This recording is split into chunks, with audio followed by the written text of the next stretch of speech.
ఇకపై మీకు ఇష్టమైన ఫేవరెట్ సీరియల్స్ యొక్క ఫుల్ ఎపిసోడ్స్ యూట్యూబ్లో అందుబాటులో ఉండవు. కేవలం సన్నెక్స్లో మాత్రమే ఫ్రీగా చూడొచ్చు. అది కాదు మాలతి, నేను ఏదో కోరుకుని నీకు దగ్గరవుతున్నానని అనుకోకు. నేను నిత్యం చూసిన తర్వాత అరే ఈ బంగారు తెల్లినా నేను ఎన్నాళ్ళు దూరం చేసుకున్నాను అనుకున్నాను. నా మనసు ఎంత సంతోషపడిందో తెలుసా? నువ్వు, నేను, నిత్య మన ముగ్గురం కలిసి ఉండాలంటే నేనేం చెయ్యాలి చెప్పు? నాకు నువ్వు కావాలి, నిత్య కావాలి. ఒక అందమైన కుటుంబం కావాలి.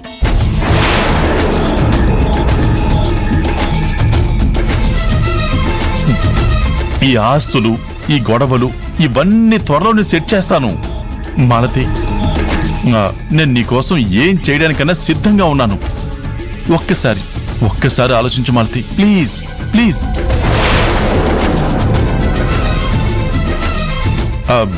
కోపంగా కాదు, శాంతంగా ఆలోచించు. నేనేం తప్పు చేశాను?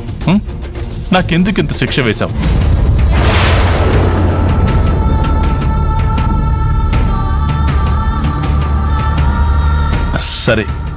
సరే ఆ సారంగ పాణిని పెళ్లి చేసుకున్నావు. ఇప్పుడు ఆ సారంగ పాణి లేడు. మంచికో చెడుకో సారంగ పాణిని దేవుడు తీసుకెళ్లిపోయాడు. ఇప్పుడు ఈ టైంలో నీకు ఒక తోడు కావాలి, ఒక అండ కావాలి.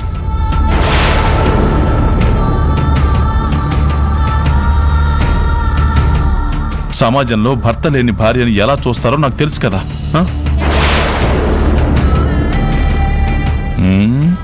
చూడబోతే కొంచెం కన్విన్స్ అయినట్టే కనిపిస్తుంది.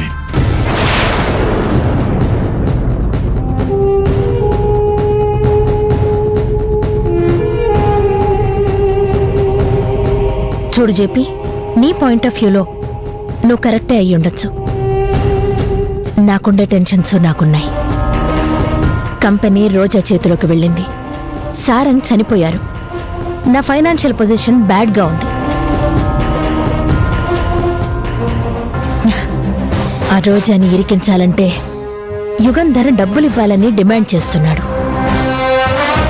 వెపన్ దొరకలేదు. సారంగ్ని చంపిన వాళ్ళెవరో ఇప్పటి వరకు తెలియలేదు. ఇన్ని టెన్షన్స్లో నేనున్నాను. నువ్విప్పుడొచ్చి ప్రేమ దోమ అంటూ నా వెంట పడ్డవేంటి? ఆలోచించు. ఈ మధ్యకాలంలో నీకు నాకు మధ్యనున్న రిలేషన్ గురించి నిత్యకి చెప్తానని బెదిరించి బ్లాక్మెయిల్ చేస్తే చాలా చండాలంగా ఉంటుంది.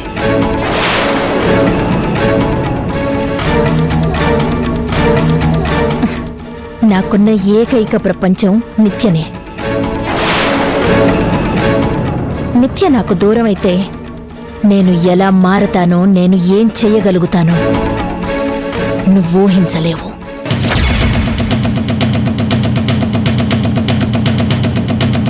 బావున్నంత వరకే బావుంటాను. తేడా వచ్చిందంటే నాలో కొత్త మాలతిని చూస్తావు. సింపుల్గా మాట్లాడుతుంది కదా అని లైట్గా తీసుకోకు. ఎలాంటి ఓవర్ యాక్షన్స్, తిక్క పనులు చేయకుండా ఉంటే నేను బావుంటాను. లేకపోతే ఎంత దూరమైనా వెళ్ళగలను, ఏమైనా చేయగలను.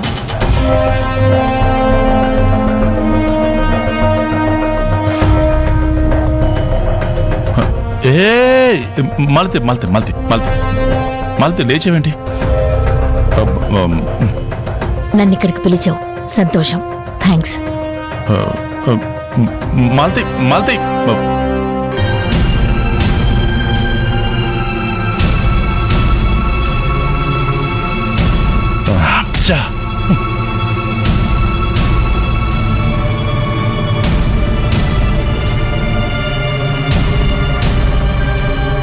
నాకు తెలుసు మాలతి, నాకు తెలుసు. నువ్వు ఒక్కో మెట్టు దిగుతూ నా దగ్గరికి చేరుతున్నావు. నువ్వొక మెట్టు కిందకి దిగు, నేనొక మెట్టు పైకెక్కుతాను. ఏదో ఒక మెట్టులో మన ఇద్దరం కలుస్తాం, జట్టు కడతాం. ఆ రోజు త్వరలోనే ఉంది. నువ్విలా టెన్షన్లో ఉంటేనే నా మాట వింటావు, నా వైపు వస్తావు. నాకు తెలుసు.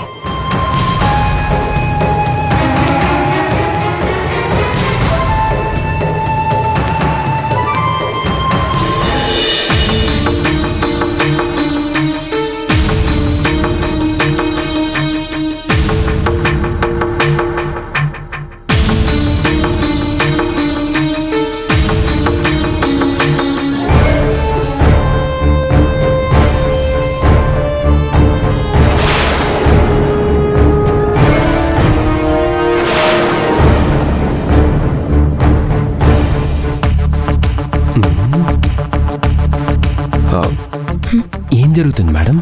నోరు మూసుకుని చూడు. మీరు చెప్పిన డేట్ రోజున వీళ్ళే డ్యూటీలో ఉన్నారు. ఇందులో ఎవరు మీరు వెతుకుతున్నారో తొందరగా తెలుసుకుని పంపించండి సార్. ఓకే సార్, నేను తొందరగా పంపించేస్తాను.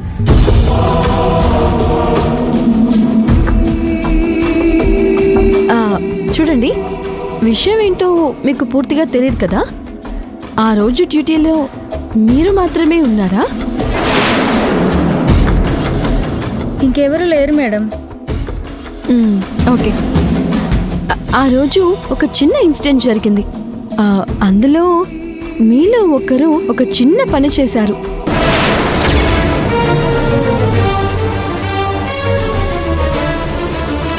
మేడం, మీరు మఫ్టీలో ఉన్న పోలీసులా? లేదు, అలా ఏం లేదు, మీరు భయపడకండి. మేం పోలీసులం కాదు. ఆ రోజు ఒక అమ్మాయి ఒకరికి హెల్ప్ చేసింది. ఆ హెల్ప్ చేసిన వాళ్ళకి ఆ రోజు హెల్ప్ పొందిన పర్సన్ ఒక గిఫ్ట్ ఇవ్వాలి అనుకున్నారు. అది మా ద్వారా ఇవ్వడానికి వచ్చాం. అదే ఈ గిఫ్ట్. ఇప్పుడు తెలియాల్సిందేంటంటే, ఆ రోజు పూల్ దగ్గరికి ఒక పర్సన్ వచ్చాడు. ఒక పార్సెల్ తీసుకొచ్చి కూర్చున్నాడు.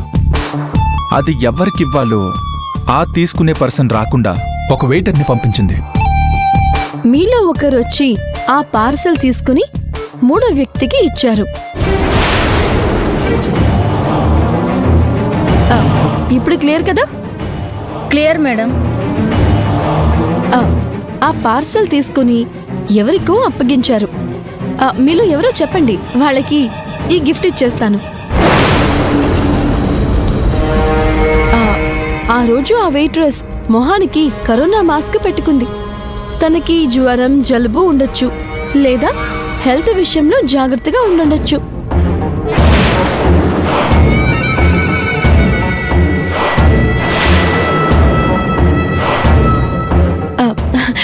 ఏంటిది?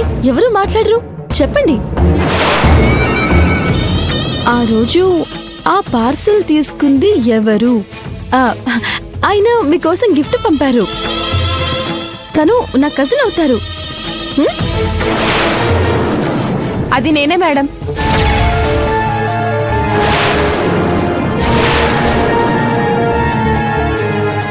ఇవన్నీ ఏంటి? ఏం చేస్తుంది? ఓకే, తను ఒక్కరు తప్ప మిగిలిన వాళ్ళు వెళ్ళొచ్చు. ఆగండి.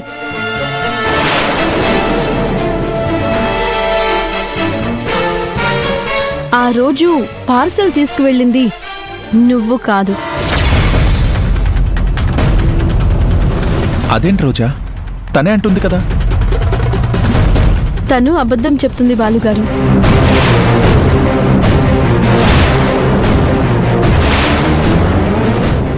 మనం పార్సెల్ గురించి చెప్తుంటే అందరికన్నా ఎక్కువ టెన్షన్ పడింది ఇదిగో ఈ అమ్మాయి.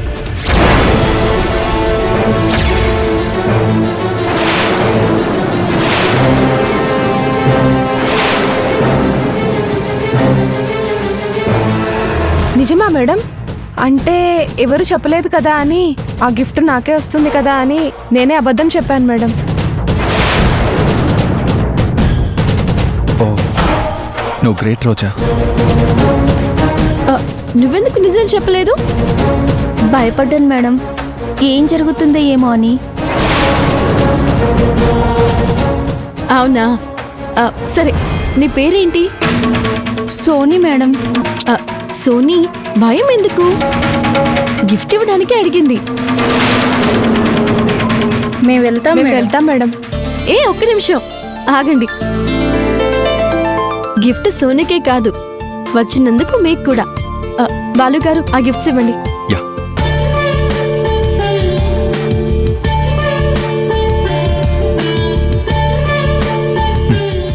తీసుకోండి. Thank you sir.